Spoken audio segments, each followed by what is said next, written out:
I create millions of first drafts, and it helps me write faster, more consistently, and create better materials for my clients.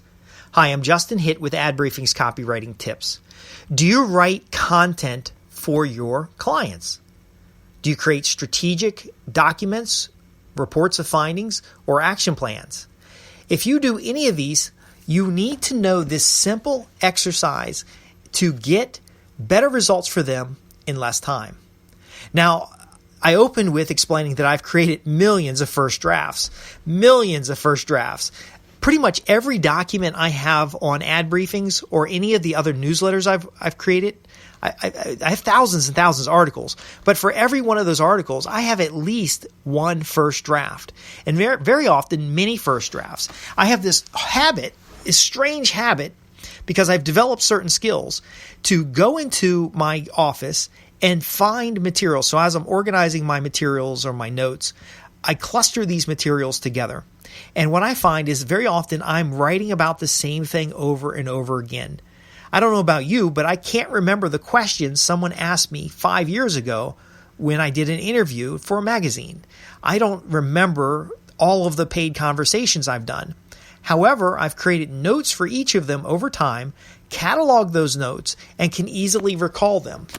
That gives me the ability to create content very easy. So I'm going to share with you 3 steps that's going to make creating content faster and easier. Now, I warn you, this is going to make making content so easy that you're going to make so much content that you're going to be frustrated later because you won't have gotten results from this content. So again, this podcast is just about the creation of content.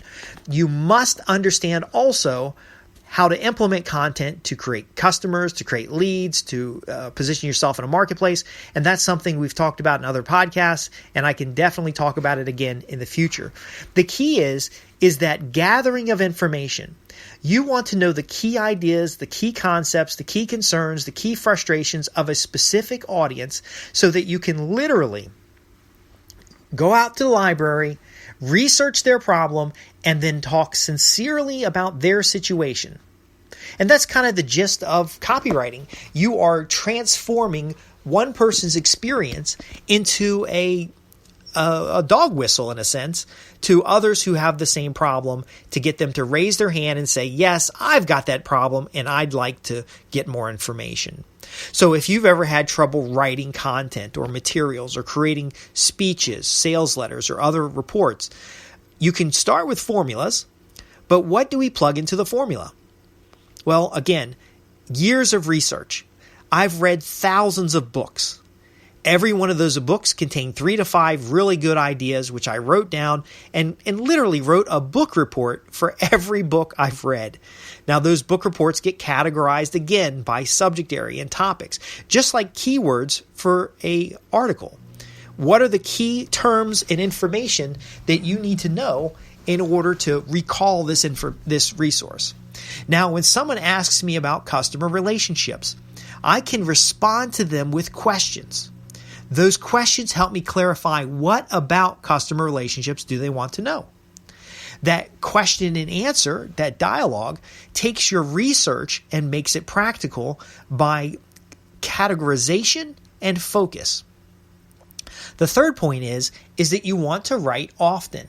You want to write about topics that are important to your audience, that help your audience recognize your connection to them, and positions you as someone who can help them solve problems. So in my podcast, I try to teach on 1 or 2 topics every podcast, but I'm not really teaching you how to do the work. I'm teaching you what needs to be done. I'm teaching you why it needs to be done and what you need to consider and why you should make these considerations, because I am not having a 2-way dialogue with you. You can't stop me and say, oh, wait a second, Justin. You said do all this research, but what do I research about? See, that's when I would talk about audience. You're going to research the ideas and concepts and concerns about your audience. You're going to set up the opportunity for a dialogue. And then when you interact with that individual, you can talk specific about them, which is actually research. But most importantly, you're going to leave them with some kind of written report of findings so that you can summarize your research.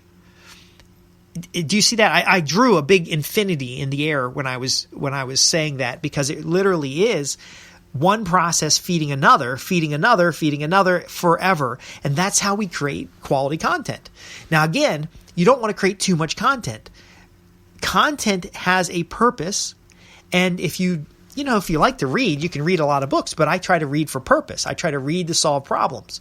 So you would also want an inventory of problems that you can solve. Now, when you're working for a client, the same thing works for a client.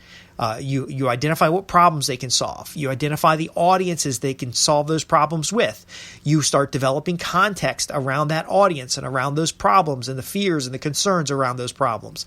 And then you start, again, writing. I like to write a single little letter. I see a lot of clients do this well. They just write a monthly newsletter or a weekly newsletter, and they're just getting these materials out there.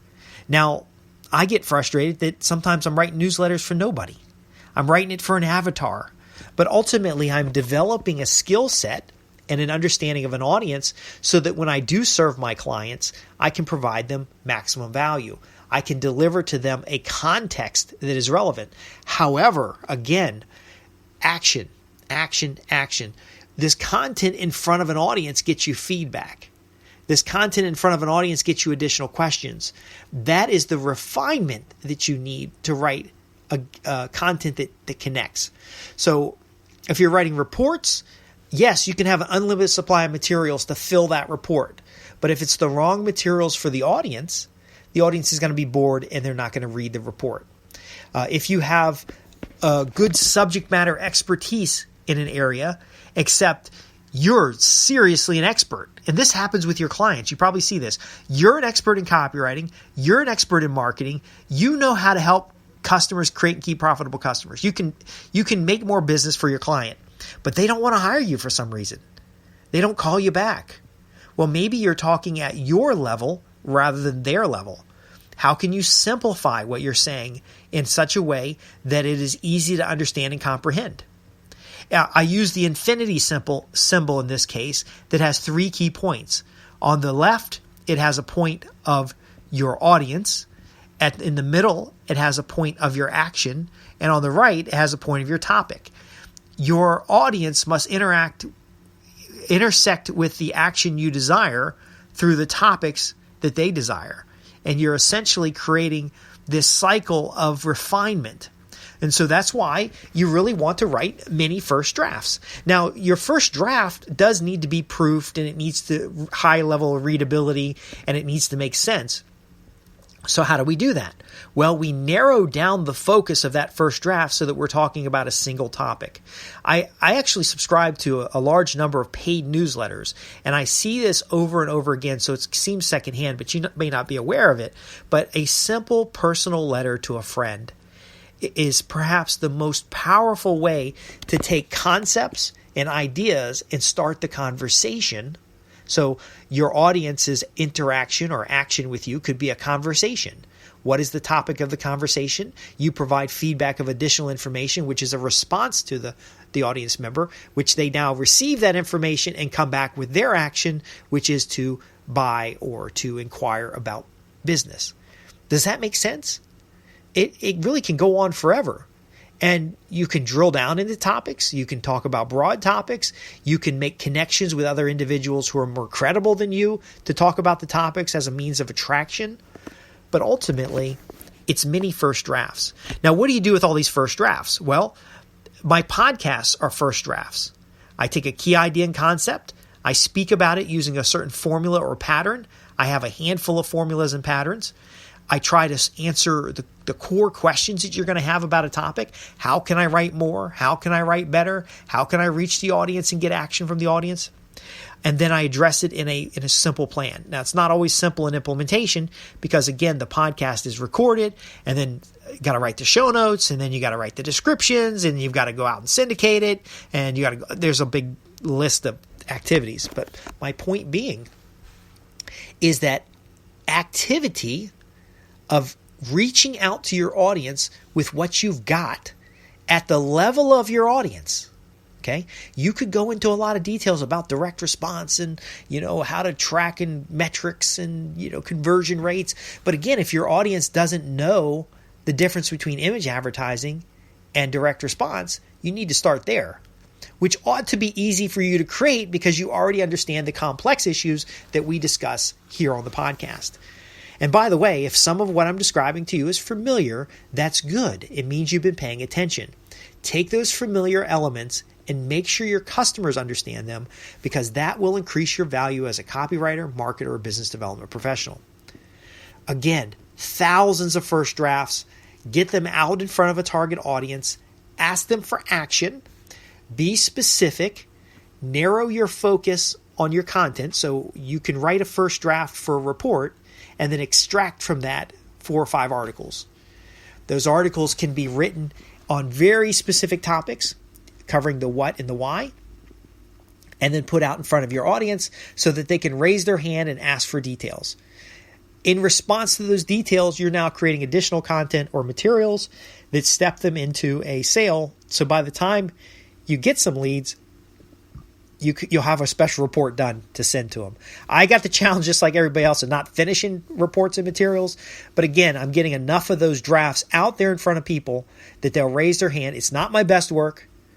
It's not it's not as quality as I would deliver to a client. But ultimately, it is bringing forward and building lists and building connections and getting that context together so that I can create the content on demand and without any writer's block. If you've got questions about what I've covered today with writing better, writing more efficiently, being more active in the role of writing, then visit me at www.adbriefings.co.uk. I'm Justin Hitt. I'm a copywriter, business development professional. I do a lot of business analyst work and technical writing, and I am willing to answer your questions in the form of the podcast here. I'm here to help you create and keep profitable customers and to transform your copywriting, marketing, or business development agency into an efficient and effective way to both support your lifestyle, but also to help grow your influence in a marketplace. And this is a very simple way of doing it. If you don't have a prospect newsletter, start one. If you've got stamps in a drawer somewhere, start sending letters. The key here is to connect. The key here is to get that draft done, get it out there, and then to use that feedback, to use those connections and questions to then establish and cultivate a client base. Thanks for listening.